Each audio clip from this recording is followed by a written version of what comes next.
é que eu quero falar nessa noite, do quarto princípio de Jesus. Resplandeça a vossa luz. E a pergunta que vem é: tem luz aí? Tem luz em você? Você é luz no Senhor? Olha que coisa interessante.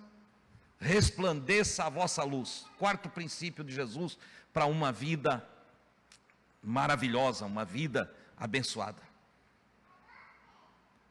Resplandeça a vossa luz. Luz na Bíblia é sinônimo de sabedoria. Luz na Bíblia é sinônimo de boas obras. Luz na Bíblia é sinônimo de bem. Quando você pega a Bíblia e você lê luz, está falando de sabedoria, entendimento, de conhecimento, vamos chamar de iluminação. Entendeu? Há pessoas que andam em trevas, mas alguém que segue Jesus não anda em treva. O próprio Jesus disse: aquele que me segue não andará em trevas, mas tem a luz da vida. Olha que coisa extraordinária. Está iluminado para a vida. E é nesse sentido, porque ele iluminou aqueles que o seguem, que ele diz, Mateus 5,16, assim, uma vez iluminado, entendendo a iluminação.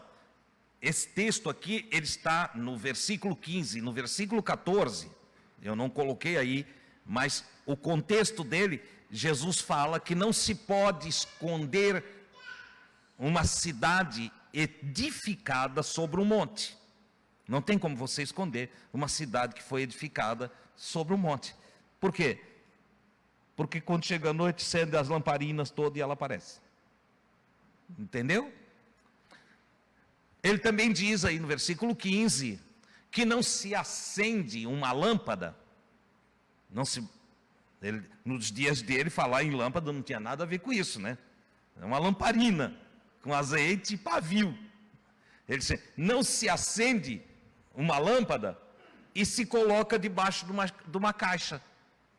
Você já viu alguém acender uma lamparina e botar uma caixa em cima?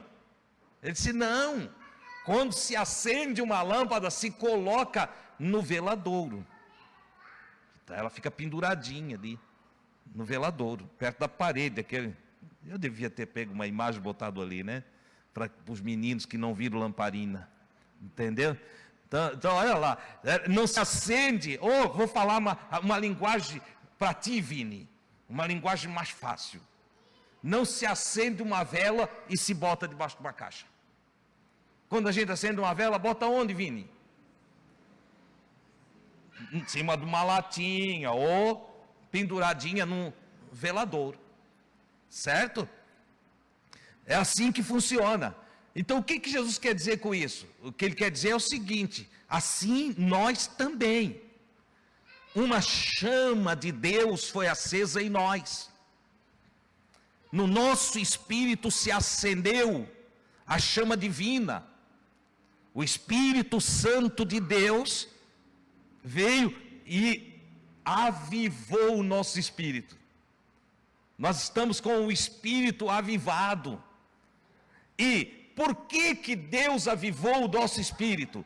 Para que nós possamos iluminar. Então nós somos iluminados para iluminar. Recebemos sabedoria para ensinar. Nós adquirimos conhecimento para repartir conhecimento. Essa é a lógica. Entendeu? Então, a luz que se acendeu em nós, ela tem como objetivo nós transferir para outros. Então, Jesus nos avivou e nós avivamos outros. Jesus nos iluminou e nós iluminamos outros. Essa é a nossa missão na terra. Entendeu? A chaminha do Espírito não se acendeu em nós para nós ficar escondidinho num cantinho, inúteis. Ah, não, eu tenho luz. Né? Tem gente que é assim, eu tenho luz, mas cadê? Está escondido debaixo de uma caixa. O que Jesus diz? Ele diz, não, vocês receberam luz, vocês têm recebido ensinamento, vocês têm recebido sabedoria de Deus, vocês têm adquirido conhecimento divino, vocês têm tido revelação das coisas da vida, vocês têm aprendido a respeito do viver. Agora sabe o que devem fazer? Vocês devem brilhar no meio da humanidade. Vocês devem pegar o saber adquirido, a consciência que vocês têm, a ciência do Espírito que veio a vocês, as palavras de Jesus que vocês receberam, e vocês devem levar a outras pessoas. Mais ou menos como o poeta católico disse, que aonde houver guerra, que eu leve a paz. Que onde houver discórdia, que eu leve. Como é que é? Eu não escutei. União. Que eu leve união. Onde houver o ódio, que eu leve o amor. Mas isso não deve ser uma decoreba e simplesmente uma expressão nossa. Não. Isso deve ser atitudes nossas. Olha o que Jesus diz: assim brilhe a luz de vocês diante da humanidade, para que vejam as vossas palavras. É assim? Ah, não é as palavras? Não? Vocês já viram que tem uma porção de gente que quer ser pregador, né? Tem gente que tem uma gana de ser pregador, que ele fica lá nesse luz, com a Bíblia aberta, gritando lá. Eu acho tão ridículo aquilo, que ninguém nem para ouvir o cara, e ele fica falando sozinho para lá e para cá. É pura loucura. Entendeu? Proselitismo radical. Entendeu? Não é assim. Jesus não disse não. Ele disse, ei, brilhe a vossa sabedoria, o vosso entendimento, a vossa ciência. Brilhe tudo que vocês têm aprendido. Brilhe como? Com boas obras. Com boas obras. O amor é o que o amor faz. Não adianta dizer para a pessoa, eu te amo. Você ama? Faz alguma coisa. Abraça, beija, reparte, veste, calça. Põe calçado lá nos pés. Entendeu? Protege, abriga. Isso é amar. Brilhar para Deus é praticar boas obras para as outras pessoas, de tal maneira que essas pessoas, quando você sai, elas dizem assim, graças a Deus por essa pessoa. Louvado seja Deus porque essa pessoa existe. Bendito seja Deus porque essa pessoa me conhece e eu conheço essa pessoa. Olha só, as pessoas precisam glorificar a Deus, não porque a gente manda elas dizer aleluia ou glória a Deus. Daí não vale. Irmão, você ama Jesus? Amo. Dá glória a Deus aí. Aí todo mundo, glória a Deus. Quando sai ali fora, não olha nem para o pobre. Nem se importa com o que está doentinho, nem suporta o que está ali mal cheirosinho, porque não teve um chuveiro para tomar banho. Entendeu? Então o que glorifica a Deus de fato é quando o pobre dá graças a Deus porque você repartiu uma comidinha com ele. É quando o mal cheirosinho, entende? Recebeu de você uma roupa nova, né? Uma camisa, uma bermuda, uma calça, um chinelo, um sapato, e você pega, leva para ele e ainda oferece para ele um chuveirinho para ele tomar um banho, e ele se sente confortável, amado, respeitado, honrado.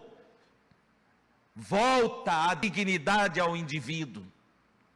E ele então, no seu coração, o coração dele, ele diz: graças a Deus que eu encontrei um anjo, graças a Deus que eu encontrei alguém que olhou por mim, graças a Deus, louvado seja Deus. É disto que Jesus está tratando. Nós aprendemos anos e anos que servir a Deus é se reunir numa casa, se juntar todo mundo, é a igreja, nós chamamos de igreja. Igreja é as pessoas, né? Mas a gente botou até apelido no templo, passamos a chamar o templo de igreja, né? Veja que você passa ali na frente, você não diz assim: ó, a igreja da fazenda. A gente aprendeu, ficou popular assim, entendeu? Só que igreja somos nós.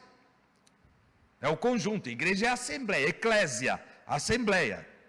A reunião de todos nós forma a igreja. A casa é templo, ou casa, ou sinagoga, como você queira. A sinagoga também vai trabalhar a questão de ajuntamento. É preciso ter um ajuntamento. Você entende?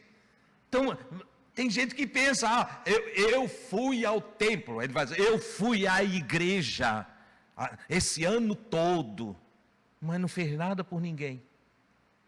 Não fez, nem se levantar para dar o lugar quando estava lotado. O sujeito nem se levantou para dar o lugar para alguém com uma deficiência, ou alguém com uma idade avançada. E ele acha que fez grande coisa, na expressão dele, e a igreja. E eu te digo, isso não vale nada. Isso não honra a Deus, não glorifica a Deus. Você ama a Deus, você quer agradar a Deus, faça para os filhos de Deus. Amar a Deus é amar os irmãos. Honrar a Deus é honrar os irmãos. Glorificar a Deus é agir em prol dos irmãos, porque os irmãos darão glória a Deus. Mas eles darão glória a Deus não do modo pentecostal.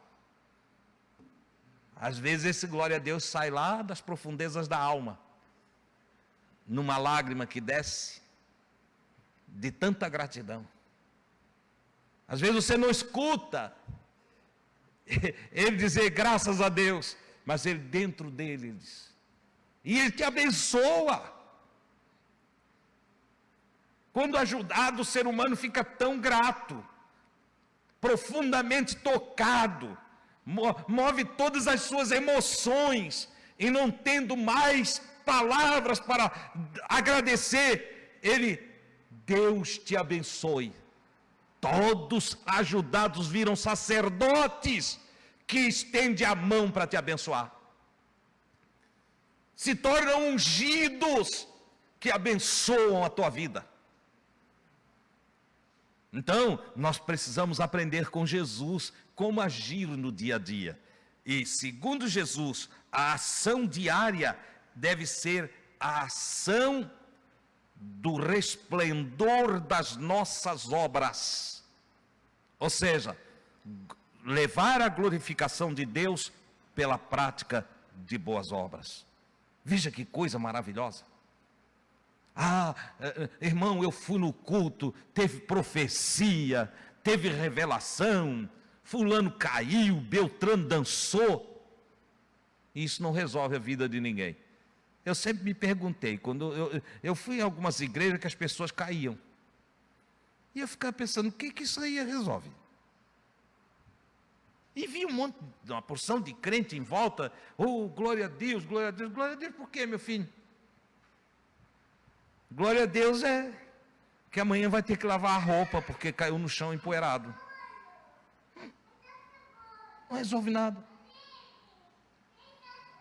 Mas irmão Dilson, eu fui num lugar que o poder de Deus era tanto que todo mundo rodopiava. Para quê? É espírito de peão? Não é verdade? Peão é que roda e só roda. É brincadeira de criança. As pessoas são tão infantis. Não é isso que Jesus quer. Ou tu acha que Jesus veio aqui, veio de lugares que nós nem sonhamos? Como disse ele, eu sou de cima. vós sois de baixo. Eu sempre falei aqui que Jesus foi um extraterrestre, ele foi um ET, ele veio de mansões celestiais, de glórias indizíveis, tá? E desceu aqui para nos ensinar. E é interessante, a sabedoria que veio através de Jesus foi tão grande, que até hoje a humanidade estuda Jesus. Mas ele fez isso, a sabedoria era tão grande que ele fez tudo que fez com simplicidade. Foram os pequenos gestos, é um partir de pão. Meu Deus, ele estava ensinando a gente a multiplicar alimentos. E tem gente boba que fica querendo que, se a gente fosse como Jesus, a gente partia o pão ali da padaria todo dia e dava para todo mundo. Querido, é o teu pão. Você já notou que você faz comida para 3 e come 5? Se não for na casa da Débora. Porque na casa da Débora, minha filha, é assim, Diego, ela faz para 5 e come 30. Ela consegue fazer uma multiplicação lá que é coisa terrível. Chega ao ponto de nós, a Bruninha, tudo, come para acabar, que nós queremos outra comida. Entendeu? É multiplicação. Partir pão. Ato simples de generosidade, de compaixão, de misericórdia, exercitado em obras de amor. Pega para ti, e nunca acaba. Não acaba. Ele vai lá e ajuda pessoas quando estão diante de pedradas, diante de acusações, diante de julgamentos temerários, diante de radicalismo. Jesus chega e com uma palavrinha, ele conserta tudo. E qual é a palavra? É um raio, um feixezinho de luz que leva o indivíduo a pensar em si mesmo. Estão tudo acusando e querendo matar. É pecadora, tem que ser apedrejada. A lei, fundamentalista, radicais. E Jesus chega lá e diz: é verdade, a lei diz tudo isso mesmo.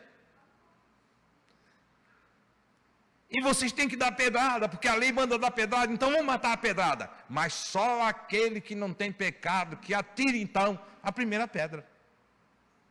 Meu, que sabedoria. Cada um começou a se examinar e diz que começou pelos mais velhos. A luz de Jesus brilhando. Foi lá nas profundezas da consciência. Foi lá dentro da alma e vasculhou. O que quis esconder que não tinha pecado, aí veio bem na cara dele, assim, a consciência projetou na própria cara dele o seu pecado, o seu erro. E foi tudo embora e ninguém deu uma pedrada. Meu, que coisa extraordinária! Ninguém deu uma pedrada porque todo mundo se enxergou, porque na luz de Jesus nós nos enxergamos.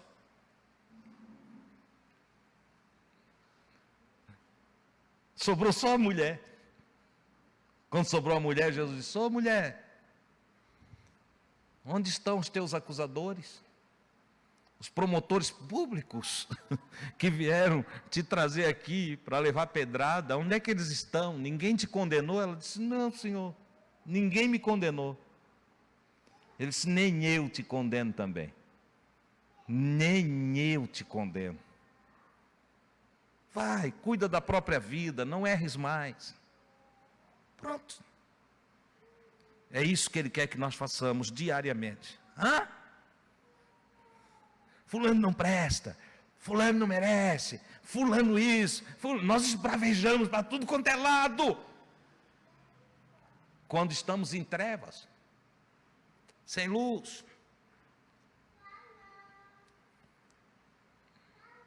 Queremos que seja preso, queremos que seja solto, queremos que seja isso, queremos que seja aquilo. Ei, calma. Vamos receber luz? Vão ser iluminados? Vão adquirir sabedoria? Vamos buscar ciência? vamos fazer brilhar a nossa luz? Vamos. Despertou a luz, acendeu a luz em nós. Primeira coisa que a gente vê, quem é? Quem? Eu mesmo. Eu mesmo. E quando eu me enxergo, não sei você, mas eu, Adilson, quando eu me enxergo, a primeira palavra que vem é misericórdia. Quando eu me enxergo de verdade, eu clamo por misericórdia. Misericórdia. E a partir do momento que eu clamo por misericórdia, eu já não tenho mais coragem, eu travo a mão, ó, não é para dar soco não, é para não apontar mais dedo para ninguém, acabou-se. Misericórdia de mim, Senhor. Tem uma parábola nos evangelhos, que fala do publicano que foi ao templo, onde estava o fariseu, o zeloso da Bíblia. E o publicano chegou lá atrás, no templo, e não ousava levantar os olhos para o céu, porque se enxergou. E ele então dava soco no próprio peito e dizia: "Sê propício a mim, pecador." Papai do céu, tem misericórdia de mim que sou um pecador. Lá na frente, pousando de bom moço, estava o zeloso, o homem religioso, o fariseu. E ele orava assim: "Pai, graças te dou, porque eu não sou como esse publicano lá atrás. Eu dou o dízimo, eu jejuo toda semana, eu oro." E aí Jesus olha para os seus discípulos, seus seguidores, aqueles que já tinham se enxergado e enxergado Deus, e que agora estavam seguindo o Mestre Jesus. Jesus olha para eles e diz assim: "Vocês estão vendo esses dois aí? Aquele publicano vai embora perdoado, mas esse fariseu ali vai embora como entrou aqui. Ele entrou orgulhoso, vai embora orgulhoso. Ele entrou carregado de erros e vai embora com seus erros. Por quê? Ele está em treva, ele não se enxerga. Ele só sabe olhar o outro, ele não olha para si. E porque ele olha o outro, ele vai embora com os seus problemas. Porque quem quer resolver problema dos outros não resolve os seus.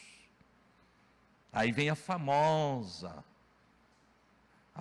frase de Jesus, que diz que tu não pode tirar um cisquinho do olho de alguém se você tem uma tábua diante do seu olho. Não dá para botar uma tábua aqui e dizer: "Deixa eu limpar o teu olho." Não dá, eu vou te machucar. E não é o que tem acontecido na maioria das vezes, que as obras das pessoas em prol de outras machucam as outras, porque estão cheias de juízos, de contestações, de críticas, de um espírito ferino que chega lá para ferir o outro. Não, eu preciso primeiro ser iluminado, me encher de amor, me encher de Deus, me encher da sabedoria do Cristo, e então eu vou poder ajudar. Tá certo? Jesus continua, ou melhor, eu peguei uns textos aqui, peguei 3 textos que eu vou ler, não vou discorrer sobre os mesmos, mas só para apresentar a coerência apostólica sobre os ensinos de Jesus. O apóstolo Pedro, um dos grandes amigos de Jesus, um amigo chegado mesmo, ele escreve na sua primeira cartinha, no capítulo 2, o versículo de número 9, ele diz assim: "Vocês, porém, são geração eleita." Vocês foram eleitos, ele diz. E ao ser eleitos, vocês são sacerdócio real.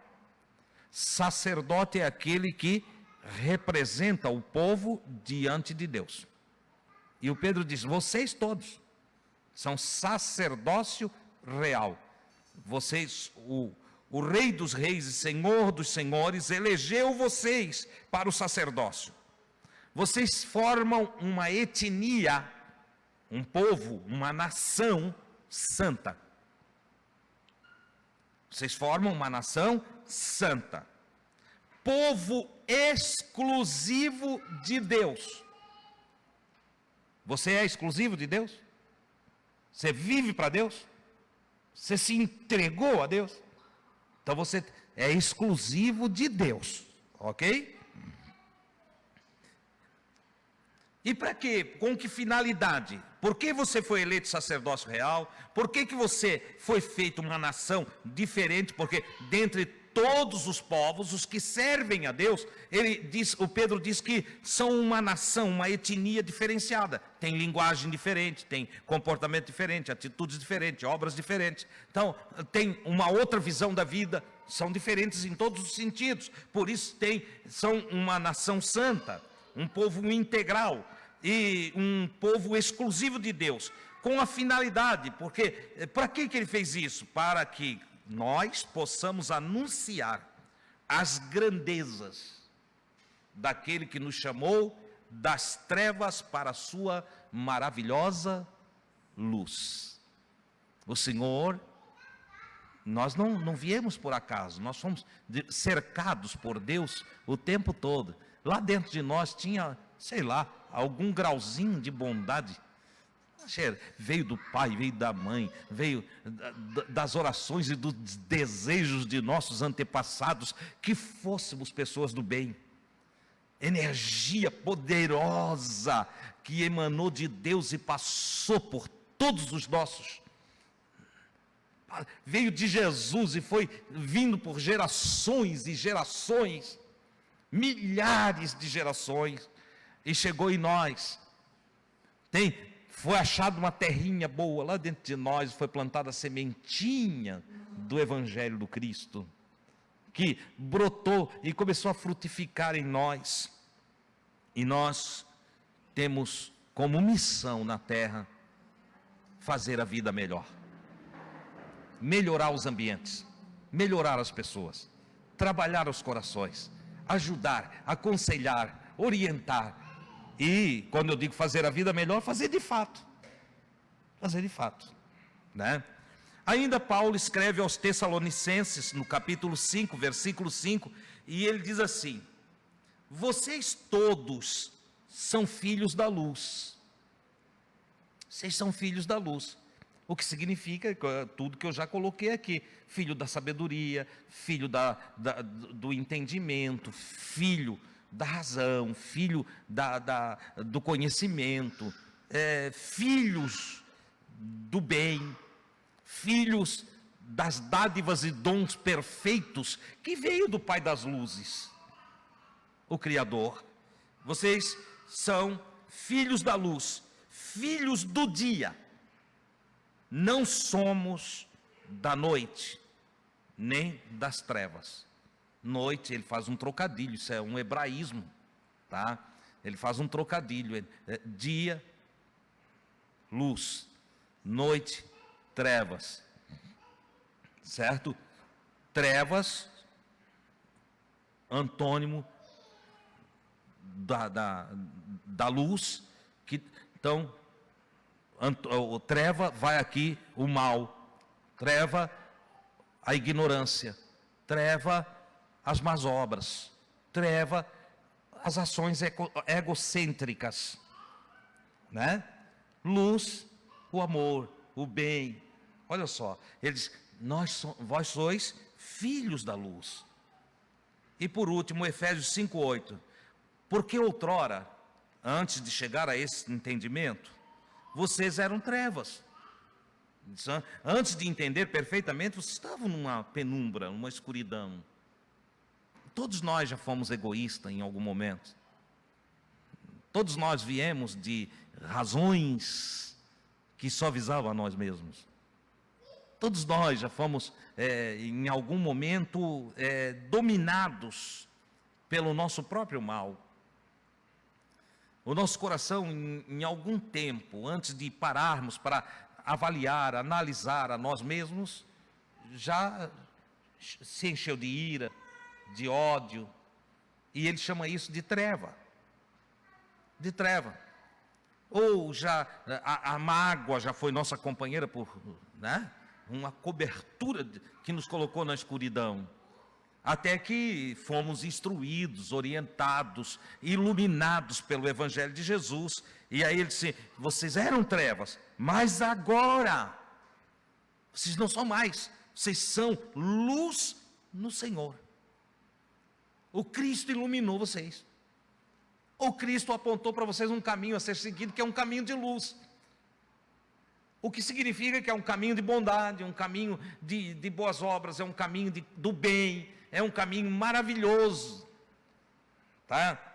E ele diz: então agora que vocês foram resgatados das trevas, e que vocês não são mais trevas, mas são luz no Senhor, vivam como filhos da luz. Você entende, eu já falei outro dia aqui, que essa expectativa de um mundo melhor, ela começa em nós. Nós agindo diferente. Às vezes botamos nossas expectativas em um homem que vai governar. Errado. Tem que partir de nós. Às vezes reclamamos: mas é muita corrupção. E nós? E nós? Somos corretos? De vez em quando falo assim, lembro de um amigo que me convidou para ir a um balcão em Balneário Camboriú. E eu estou do lado dele, fui só acompanhá-lo. E ele chega no balcão e começa a mentir sobre algo para poder tirar um dinheiro. Mentiu que entrou água na casa dele, que perdeu móveis. Nunca entrou água na casa dele, não perdeu os móveis, nada, mas para poder pegar aquele dinheiro. Eu levei um susto, eu digo: meu Deus, é o mesmo sujeito que briga por causa de corrupção no governo, mas ele é corrupto. Você entende? Não é para nós sermos assim. Cabe a nós sermos retos, direitos, honestos, justos, corretos, sermos dignos, porque somos filhos da luz. E se cada um de nós, olha aqui, não é muita gente, não é uma multidão, cada um de nós aqui formos o que Jesus ensina a ser, e se a nossa luz resplandecer, nós podemos transformar a cidade de Itajaí, ou de Balneário, ou Uruguaiana, ou Barra Velha, Pissarras, certo? Ou Navegantes. Se cada um de nós for luz no Senhor, nos exercitarmos nas obras da luz, na prática do bem, nós transformamos primeiro a nós mesmos, depois a nossa família, e na sequência os nossos amigos, aqueles que vão se relacionando conosco, e na sequência ainda os nossos vizinhos, e assim sucessivamente podemos transformar uma nação. Uma nação. Irmão Deus, mas pode demorar, não me interessa. O milênio virá. Entenda, para quem não entende essa linguagem, milênio, o reinado de pacificação na terra chegará. Mas ele chegará quando nós todos encontrarmos shalom de verdade e desenvolvermos as obras da luz, resplandecendo para a glória de Deus. É assim que funciona. Quero concluir dizendo para você: nunca perca a esperança. Nunca perca a esperança. Entenda, tem mais pessoas do bem do que do mal. Mas é muito mais. Por causa da televisão, por causa do rádio, por causa da internet, ou dos sites na web. Às vezes parece que o mal está prevalecendo. Só parece. Mas não é verdade. Faça um testezinho. Olhe para a sua família. Tem mais gente boa ou mais gente ruim lá? Será que algum está tão desgraçado aqui que a família é mais ruim do que boa? Não, né? Tem mais graça lá do que desgraça, não é verdade? Na tua família, eu não sei quantos tem lá. Vamos dizer que sejam 30, 40, não sei quantos são lá. Entendeu? Não sei até onde tu considera a família também, né? Se você só olhar pai, mãe e irmãos, complica. Tem gente que tira até o cunhado. Entendeu? Isso não é família. Você entendeu o que eu quero dizer? Soma lá. Olha no entorno de ti, veja os seus amigos. Tem mais gente boa ou mais gente ruim? Hã? Se tiver mais gente ruim, é tu que não presta. Só anda com coisa ruim. Você está entendendo o que eu estou falando? Olha para a tua rua. Pega a tua rua. Na tua rua, mora mais pessoas do bem ou pessoas do mal? Ou você não conhece seus vizinhos? Tem gente que se isola de tal maneira, né? Está num prédio, ele não conhece quem mora na frente. Guri sociável. Hã? Tem gente que não sabe no entorno dele. Mas eu posso te afirmar, mora mais gente do bem na tua rua do que gente do mal.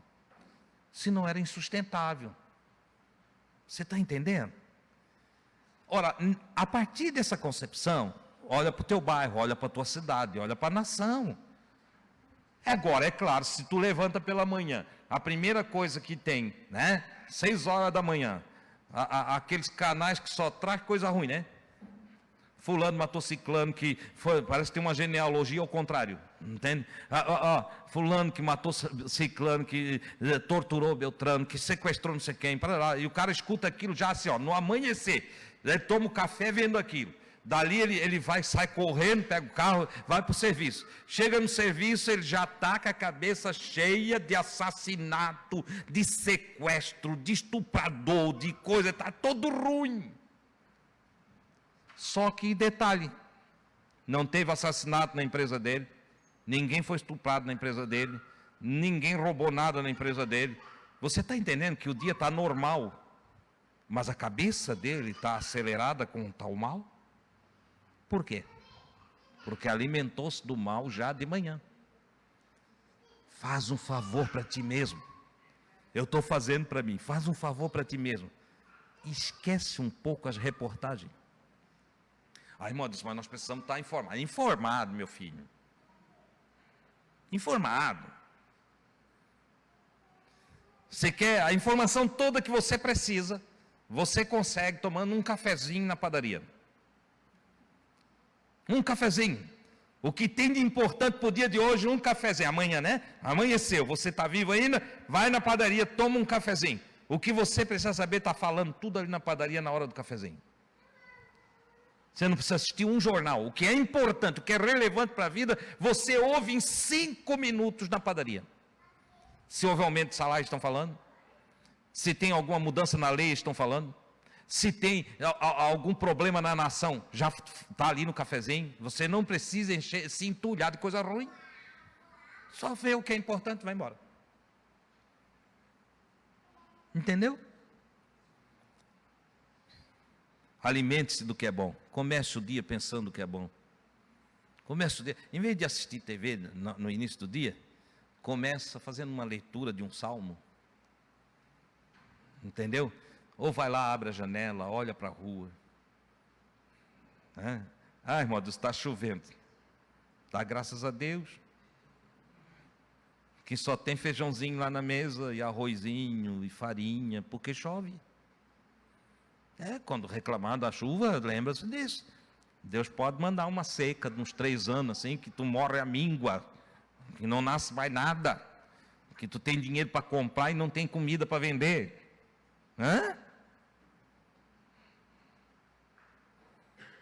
Então, quando estiver chovendo, diz: glória a Deus, está chovendo. Que coisa maravilhosa é a chuva. Está enchendo as fontes, está melhorando as nascentes, está elevando o nível dos rios. É prosperidade que vem aí. Coisa maravilhosa é a chuva. Irmão Adilson, mas está transbordando pelo rio e está enchendo a nossa casa. Quem mandou tu ir construir na barranca do rio? Devia ter respeitado e ir para longe da barranca do rio. Entende? Quem mandou construir nas várzeas? Invadir os espaços das águas. E aí, dá graças a Deus agora, porque tens uma casinha dentro da lagoa. Estás igual sapinho, de vez em quando vem a água e tu nada lá dentro dela. Alegrai-vos. Você está entendendo? Não adianta reclamar, não vai mudar. O que você pode fazer é planejar para daqui a pouco levantar umas colunas e botar a casa para cima. Pronto. Aí já fica uma área de festa lá. E você convida quem gosta de festa para comer uma churrascada. Olha que coisa linda. Transforma o limão numa limonada. Uma bênção. É assim que Deus quer que a gente olhe para a vida. Entendeu? Veja mais coisa boa, menos coisa ruim. Fale mais do que é bom, menos coisa ruim. Pense o que é bom, menos coisa ruim. Sabe o que vai sobrar em você? Luz. Luz. E se sobra luz, então você pode iluminar muitas outras pessoas no seu caminho. Que o Senhor, o Deus Todo-Poderoso, aquele que é de eternidade a eternidade, a fonte de toda sabedoria, te conceda a sua paz e que tu sejas muito feliz na tua existência, quantos dias o Senhor reservar para ti. Deus te abençoe.